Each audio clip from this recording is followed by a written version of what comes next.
Bom dia, tudo bem? A mensagem que Deus colocou para mim hoje, ela diz assim: no meio da tribulação, somente Cristo pode nos fortalecer e permanecer conosco. Senhor, tende misericórdia de nós.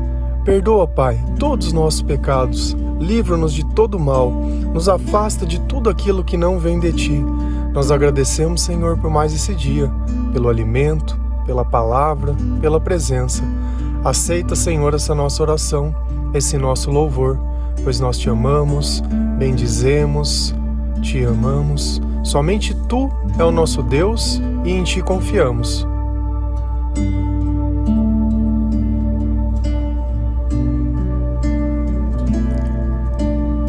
Sempre que algo acontece fora das coisas que nós gostaríamos, nós definimos isso como tribulação.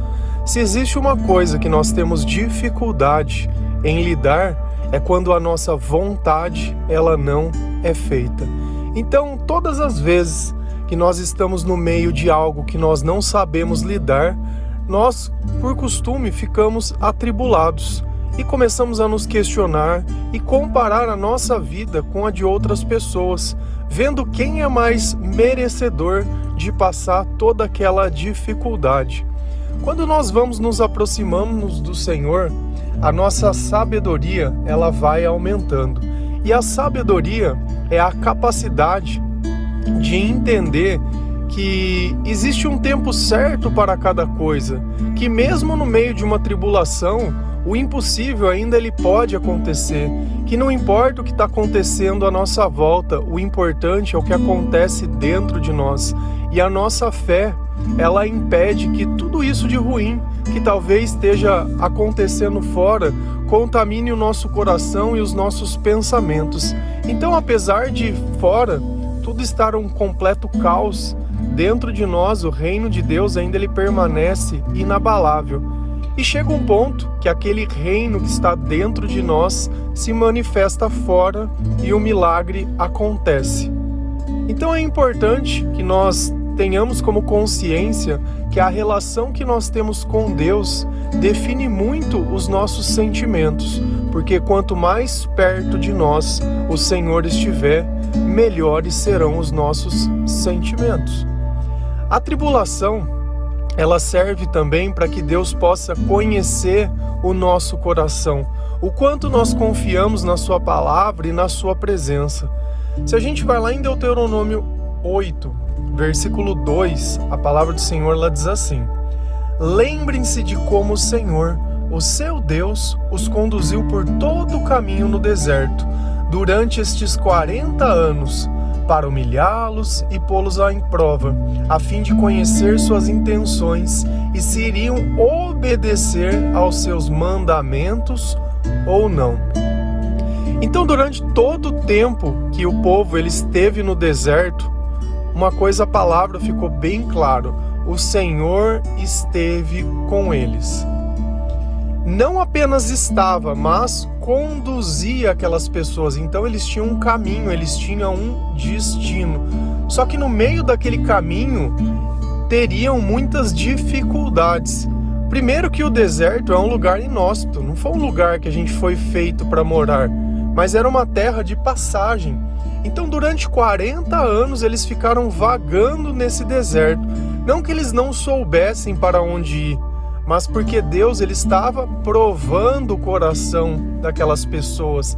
Mas por que Deus precisava provar o coração deles? Porque Deus ia derramar diversas bênçãos sobre aquele povo.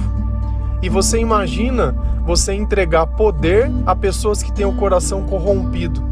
Elas iriam usar esse poder para prejudicar outras pessoas. Então Deus precisava ver a integridade daquelas pessoas e o quanto elas conseguiriam obedecê-lo. Nota que às vezes a gente ora pedindo perdão pelas mesmas coisas. A gente sabe o que é o errado, a gente sabe o que tinha que ser feito, e nós continuamos às vezes insistindo nos mesmos erros. É justamente isso. Nós não conseguimos obedecer aquilo que Deus diz. E por que Deus ele iria colocar nas suas mãos mais coisas, se você não consegue fazer o básico para Ele? Isso é um ponto de reflexão. Então a nossa intenção, ela é muito importante. Não é apenas ter fé, mas qual é a razão? Você está orando para Deus, para que Deus faça algo para você, mas qual é a razão? Se a razão é o meu interesse e não simplesmente o interesse do Senhor, não tem sentido Deus atender a minha oração. E às vezes esse é o sentimento que nós temos, que Deus, ele não nos ouve. Não é que Deus não nos ouve, é que a nossa intenção, ela é má. A razão que nós pedimos as coisas não estão certas. Esses pedidos, eles não têm sabedoria. Você acha que o Senhor, depois dele ensinar as coisas a nós, de nós conhecermos a palavra, de nós obedecermos, você vai chegar até ele com uma intimidade que nós nunca tivemos com ele, e ele não vai te atender, vai te tratar como antes, quando você era simplesmente um desconhecido que sabia seu nome? É claro que não. Mas isso também não quer dizer que nós vamos poder mandar em Deus, porque Deus, ele tem um plano, ele está nos conduzindo para algum lugar, e até que a gente chegue lá, o que cabe a nós é obedecer. Ah, mas eu passei por humilhações. Olha o que Deus fala na palavra: para humilhá-los, para pô-los à prova. Tá bom, pode me colocar em qualquer situação que eu não vou pagar mal com mal. Pode colocar na onde tiver, que eu não vou deixar o Senhor para trás, eu não vou simplesmente dar as costas, eu não vou desistir. E às vezes é isso que a gente vê, pessoas desistindo, porque alguém disse alguma coisa, porque alguém fez alguma coisa, porque aconteceu alguma coisa. Na primeira oportunidade que tem, larga o Senhor para trás, coloca a culpa nele, ou fica procurando um culpado. Nunca é a pessoa, nunca é a pessoa. Quem governa a sua vida? Quem escolhe as coisas da forma que vai ser feito? É você. Talvez hoje você não tenha mais escolhas, porque as tuas escolhas do passado foram ruins, não tiveram sabedoria, e você quer simplesmente colher algo que você nunca plantou a vida inteira. Só que hoje, porque você viu outras pessoas colhendo, você quer. Sabe, esse é o sentimento assim mais torpe que a gente pode ter, a inveja. Olhar a semeadura de outras pessoas sem olhar a dedicação que elas tiveram e simplesmente querer ter porque quer. Não vai funcionar assim, você me desculpa. E ainda que você consiga, da forma que for, isso vai ser uma maldição na sua vida. Então não é uma questão de que como nós conseguimos as coisas, se nós temos muito ou temos pouco, mas se nós vamos poder desfrutar dessas coisas. Então nós vamos passar por diversas provas para que o Senhor, ele possa conhecer o nosso coração, para que o Senhor, ele possa conhecer as nossas razões, para que o Senhor possa entender o quanto dele está dentro de nós. Na maior parte das vezes a gente vê pessoas pedindo orações para que outras pessoas voltem ou para que elas consigam coisas dessa vida. Nunca é para que a sua fé aumente, nunca estão orando e pedindo para que tenham intimidade, para que o Senhor abençoe elas para que elas consigam ler a palavra. Não, é sempre pedidos para a vida nessa vida, e só isso. É só isso, é como se a vida fosse o deserto e tudo que elas quisessem fossem coisas para sobreviver ao deserto, mesmo sabendo que dessa vida a gente nada leva e que ninguém vai sair vivo daqui. Então não faz muito sentido aonde nós temos gastado todo esse recurso e a forma que nós temos vivido. Isso demonstra apenas uma coisa: nós não temos a sabedoria do céu. Nós não estamos lendo a palavra de Deus como essa palavra ela deveria ser lida. Nós não estamos louvando ao Senhor como Ele merece ser louvado. Depois não adianta ficar chorando, não adianta ficar reclamando. Uma coisa é fato: existem diversas formas de fazer as coisas. Existem formas que a gente vai fazer e vai trazer mais problemas, por mais que às vezes as suas razões elas sejam certas, a forma de se fazer está errada. Então o importante não é fazer do nosso jeito, o importante é fazer do jeito que Deus ensina, da forma que Ele ensina, porque se é o Senhor que vai nos proteger, se é o Senhor que vai nos guiar, se é Ele que nos conduz, é o jeito dele, não é do nosso jeito. Então a dificuldade que nós passamos na nossa vida e a tribulação que nós vivemos, ela só entra dentro de nós se nós permitirmos isso. A partir do momento que eu deixo a esperança de lado, que eu deixo de crer que Deus tem o poder, que o Senhor Ele me ama, que Ele me aceita, que Deus Ele me perdoou. Então todas as vezes que eu escolho ir contra aquilo que Deus ensina, no final vai acabar tendo uma tribulação muito grande. E a gente sabe que o mal ele é astuto.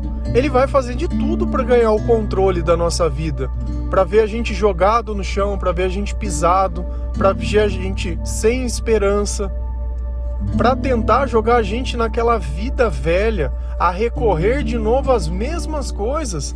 A gente sabe que um copo de bebida, um cigarro, ou uma droga, ou qualquer coisa, ele não vai tirar esse sentimento de você. Ele pode te enganar por algum tempo, mas a hora que o efeito passar, ele vai estar ali pior ainda. Vê essas pessoas que têm costume de ficar no final de semana usando droga. Chega na segunda, nossa senhora, tá de bad, tá de ressaca, tá o pior. E o que adiantou? Nem lembrar das coisas ele vai, porque ele tava muito louco, muito doido. Então, às vezes, a princípio, parece que aquilo é uma vida, mas aquilo tá ceifando a sua vida muito mais. Vai chegar um ponto que você não vai ter mais força, ou não vai ter mais dinheiro, não vai ter mais pessoa, e não vai ter mais nada. E aí você tem que mentir, você tem que enganar, você tem que roubar, você tem que fazer. Então, assim, por que não fazer o certo do jeito certo? Por que não aceitar que sem Deus não tem jeito? Por que não obedecer o caminho dele, ainda que difícil esse caminho, ainda que nós passamos por humilhações, passamos por diversas coisas que nós não gostaríamos, mas passamos bem, com o coração no lugar certo, cheio de amor, cheio de paz, cheio de esperança. E a gente sabe que para a gente começar a colher vai levar um tempo, porque nós semeamos demais a desgraça. Então nós vamos passar por tudo que tiver que passar, sabemos que as dificuldades elas servem para melhorar o nosso caráter, para melhorar a nossa fé, e assim a gente vai continuar tentando. Se a gente vai lá em 2 Coríntios 1, versículo 3 e 4, a palavra do Senhor ela diz assim: Bendito seja o Deus e Pai de nosso Senhor Jesus Cristo, Pai das misericórdias e Deus de toda consolação, que nos consola em todas as nossas tribulações, para que, com a consolação que recebemos de Deus, possamos consolar os que estão passando por tribulações. Olha que coisa maravilhosa. A primeira coisa que nós temos que entender é a natureza de Deus. E qual é? Misericórdia. Então Deus, quando Ele vê que nós estamos no meio da tribulação, o que Ele faz? Ele nos consola. E o que eu disse? Fora de nós pode estar o mundo pegando fogo. Dentro de nós o reino de Deus persiste. Isso é uma promessa bíblica. O Senhor Ele deixou muito claro isso, que isso vai acontecer. Independente, vai acontecer, porque misericórdia não é mérito, misericórdia é arrependimento. Esse é o ponto. Então não é porque você é a melhor pessoa do mundo, mas é porque você se arrependeu, é porque você entendeu que aquilo era o mal e que aquilo não pode mais participar da sua vida. Então Deus, Ele vai nos consolar. Agora, olha a importância do nosso testemunho. Por que hoje aqui eu faço um devocional para vocês? Porque Deus me consolou um dia. E assim como Ele me consolou, Ele vai consolar vocês, e vocês vão ter que fazer o quê? Consolar outras pessoas através do seu testemunho de fé. Então, a nossa fé não é simplesmente algo para que eu creia e viva a minha vida, mas esse evangelho, ele é vivo. Ele está sendo testemunhado dia após dia por milhares e milhares e milhares de pessoas que encontram pessoas em depressão, que encontram pessoas caídas, que encontram pessoas que não estão em situações boas, e através do testemunho dela, da conversão delas, das coisas que o Senhor ensinou através da palavra de Deus, da sabedoria, do Espírito Santo, elas podem levar esperança a essas pessoas que recebemos de Deus, para que possamos consolar os que estão passando por tribulações. Então olha que a tribulação fora de nós vai estar acontecendo para todas as pessoas. A diferença é que nós vamos lá fazer algo diferente dentro dessas pessoas, para que o amor de Cristo possa curar essas pessoas, possa trazer esperança, possa trazer outras coisas para a vida delas, através da nossa vida. Então, quando Deus nos consola, não é para nós, mas é para que o amor possa se manifestar através de nós. Quantas vezes eu não falo, eu sou simplesmente a voz, eu simplesmente anuncio uma mensagem que o Senhor coloca dentro do meu coração. Não estou aqui para dinheiro, não estou aqui para fama, não estou aqui para ter lucro, não estou aqui para nada. Eu estou simplesmente aqui emprestando a minha voz para que o Espírito Santo possa chegar até você.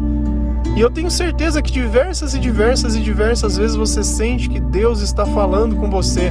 E Ele está. Só que de repente perto de você não tem ninguém com obediência o suficiente para que Ele pudesse se manifestar, para demonstrar o seu amor. E como Ele tem tentado te consolar. Como que esses tempos difíceis eles vão passar. Só que enquanto você continuar com as intenções erradas, isso vai ter que persistir. Não falam que se não é no amor, é na dor? Você não está querendo que seja no amor, sempre insistindo, sempre acreditando nas coisas erradas, sempre comparando a tua vida presente com o teu passado. Meu, teu passado, se Deus não estava nele, ele não serve de nada. Nada pode ser aproveitado. Pensa que você tem um pote de mel, por maior que ele seja, jogou uma mosca ali dentro, cara, não adianta você tirar a mosca, já contaminou tudo. Você vai ter que jogar aquilo lá tudo fora. Então aquela vida velha nossa é a vida que tem a mosca dentro. É uma vida que não vale a pena ser vivida, é uma vida que você mesmo sabe, que você definiu como tribulação. Nossa, as coisas estão difíceis. Tá difícil para todo mundo, mas tem alguns que vão estar dando glória a Deus, mesmo no meio da tribulação, mesmo no meio das dificuldades, mesmo no meio de tudo. Essas pessoas elas vão estar consolando outras pessoas. Não porque não importa a vida delas, mas porque o amor que é derramado sobre a vida dessas pessoas é tão abundante que elas têm a capacidade de dividir com outras pessoas. E assim o amor, quando dividido, ele se multiplica. Você imagina o quanto esse mundo ele poderia ser melhor se todas as pessoas pudessem seguir as coisas da forma que Deus ensina.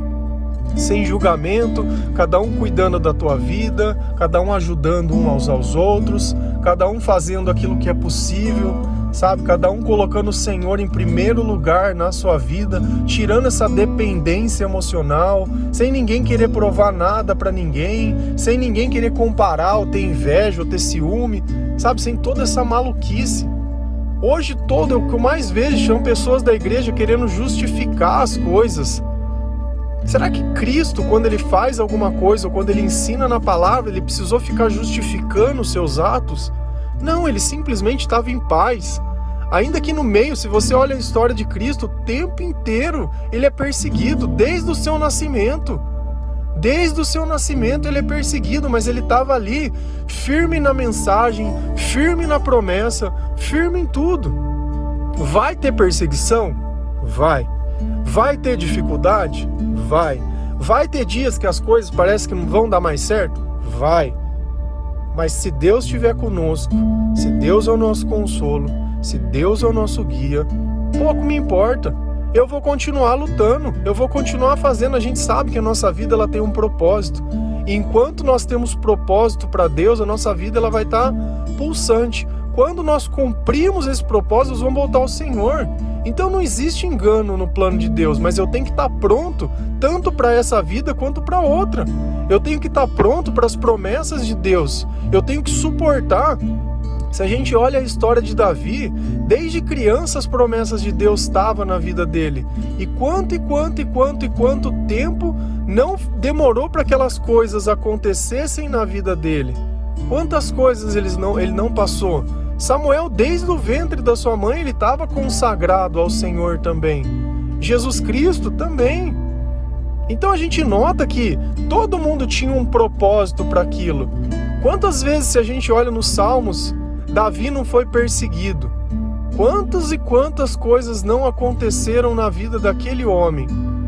Tudo bem, Deus é mais. A gente vê nos Salmos que teve dia que ele estava triste, que ele estava desmotivado, mas quantos salmos maravilhosos que através da tribulação dele não nos consola hoje. Ele não teve medo de olhar a dor nos olhos, mas ele sabia que tinha um Deus que cuidava. Ele sabia que tinha um Deus que estava ali por causa dele.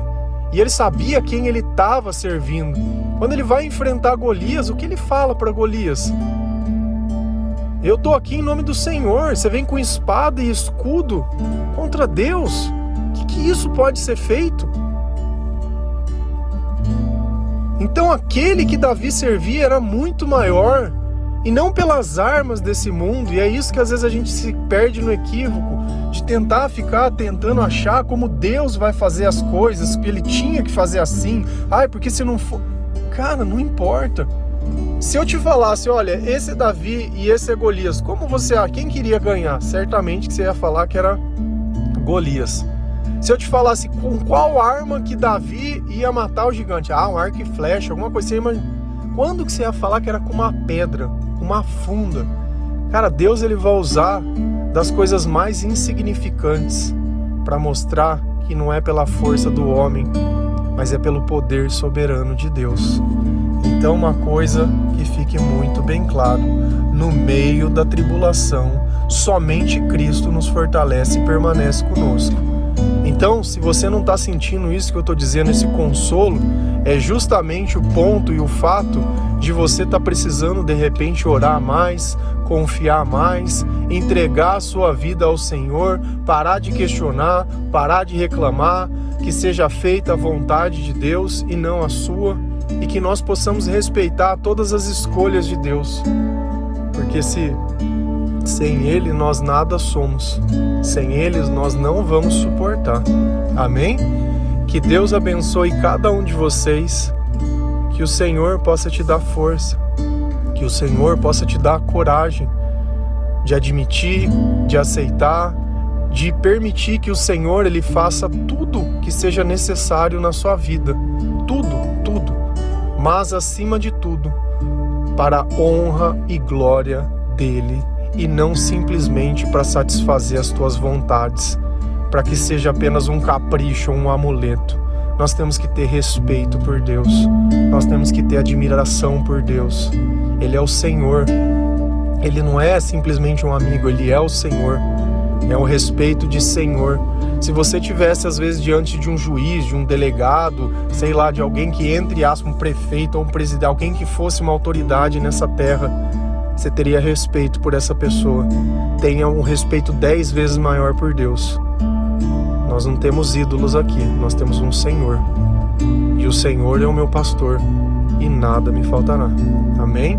Que Deus abençoe cada um de vocês. Feliz a nação cujo Deus é o Senhor. Um bom dia.